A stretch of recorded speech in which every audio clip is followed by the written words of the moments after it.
কয়েকদিন আগে একটি রাজনৈতিক দলের এক শীর্ষ নেতা একটি আন্তর্জাতিক গণমাধ্যমে বলে বসলো যে নারীদেরকে তারা কোন দৃষ্টিতে দেখে। শুধু তাই নয়, গতকাল আমরা দেখলাম, প্রিয় ভাই বোনেরা, গতকাল আমরা দেখলাম সেই নেতা, সেই রাজনৈতিক দলের নেতা বাংলাদেশের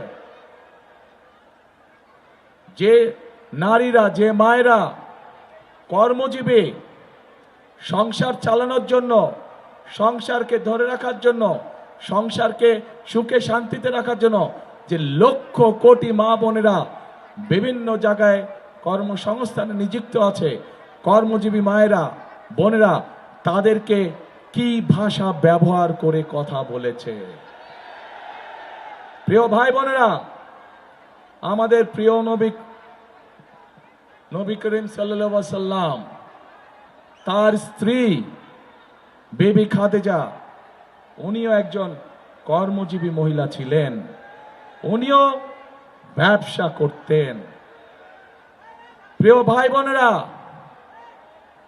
বদরের যুদ্ধের কাহিনী নিশ্চয়ই আপনাদের কম বেশি জানা আছে। সেই বদরের যুদ্ধে মুসলমানদের যে বাহিনী ছিল, তাদের লোক লস্কর, যত রকম সরঞ্জাম ছিল যুদ্ধের, খাবার দাবার, সকল কিছুর আয়োজন করেছিল হযরত আয়েশা তার অবস্থান থেকে। শুধু তাই নয়, বদরের যুদ্ধে যে সকল মুসলমান সৈনিকরা আহত হয়েছিল, তাদের চিকিৎসা সেবার ব্যবস্থাও হযরত আয়েশার মাধ্যমেই করা হয়েছিল। সেদিন যেই নার্সিং সিস্টেম আমরা এখন দেখি, সেই নার্সিং সিস্টেম সেই সময় হযরত আয়েশার নেতৃত্বে হয়েছিল। প্রিয় ভাই বোনেরা, আমরা গতকাল দেখেছি এই রাজনৈতিক দলটির এই নেতাটি বাংলাদেশের প্রত্যেকটি কর্মজীবী নারী, কর্মজীবী মা, কর্মজীবী মেয়ে সম্পর্কে অত্যন্ত আপত্তিকর একটি কথা বলেছে। প্রিয় ভাই বোনেরা, যারা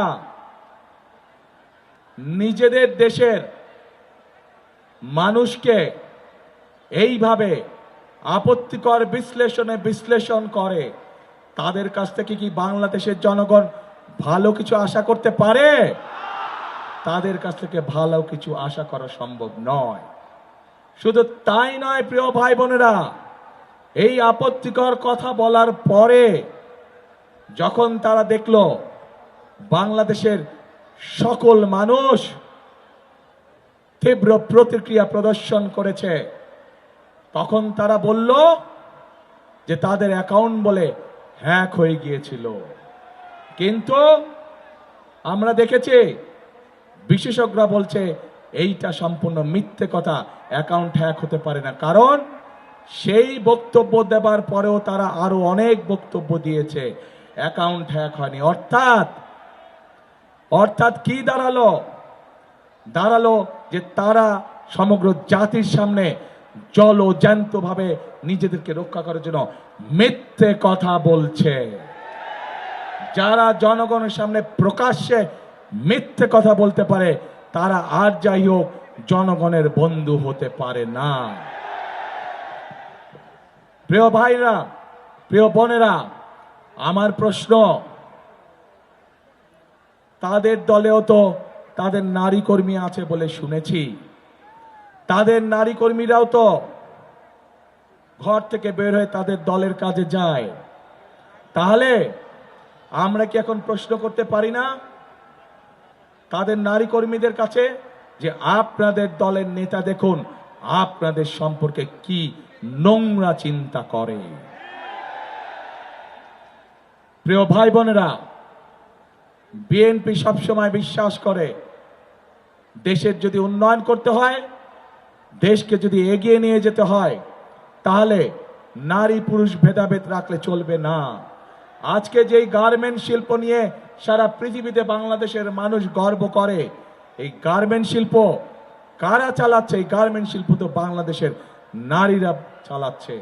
গার্মেন্ট শিল্পের মধ্যে অন্তত 50 লাখেরও বেশি নারী শ্রমিক কাজ করছে। তাদের প্রতিদিনকার কষ্টের ফলেই আজ সারা পৃথিবীর বুকে বাংলাদেশের গার্মেন্ট শিল্প একটি বিখ্যাত শিল্পে পরিণত হয়েছে। এবং সেই জন্যই প্রিয় ভাই বোনেরা, এই নারী সমাজকে শুধু সহযোগিতা না, তাদেরকে শিক্ষিত করে তোলার জন্য দেশনেত্রী খালেদা জিয়া যখন দেশ পরিচালনার দায়িত্বে ছিলেন, সেই সময় তিনি বাংলাদেশের মেয়েদের শিক্ষার ব্যবস্থা ফ্রি করে দিয়েছিলেন ইন্টারমিডিয়েট পর্যন্ত। আজ দেশনেত্রী খালেদা জিয়ার দল হিসাবে আমরা সিদ্ধান্ত গ্রহণ করেছি যে ইনশাল্লাহ 12 তারিখের নির্বাচনে আপনাদের সমর্থনে আল্লাহর রহমতে বিএনপি তথা ধানের শীষ সরকার গঠনে সক্ষম হলে আমরা বাংলাদেশের সকল মায়েদের কাছে, সকল গৃহিণীদের কাছে ঘরে ঘরে আমরা ফ্যামিলি কার্ড পৌঁছে দিব।